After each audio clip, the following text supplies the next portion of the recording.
চেষ্টা করবেন আপনার কান পর্যন্ত যেন ওই কথাগুলো কখনোই না পৌঁছায়, যে কথাগুলো আপনার অবর্তমানে আপনার সামনে রসগোল্লা সাজা মানুষগুলো বলে বেড়ায়। বিশ্বাস করেন, যদি আপনি একবার বুঝে ফেলেন যে আপনার পিঠ পিছে আপনার একান্ত বিশ্বস্ত মানুষগুলো আপনার সম্পর্কে কি বলে বেড়ায়, তাহলে তাদেরকে ঘৃণা করতেও আপনার ঘৃণা লাগবে।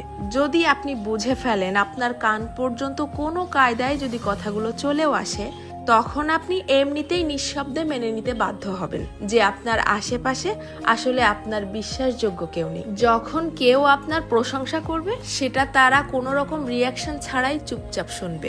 অথচ কেউ যখন আপনার সম্পর্কে খারাপ কিছু বলবে, সেটা দেখবেন যত দ্রুত সম্ভব এরাই মানুষের মধ্যে ছড়িয়ে দিবে। আপনি যতই ভালো হন, যতই তাদের হেল্প করেন, যতই তাদের সাথে ভালো মনে মিশতে চাওয়ার চেষ্টা করেন, কোনো লাভ নেই। কারণ এরা আপনাকে হিংসা করতেই বেশি পছন্দ করে।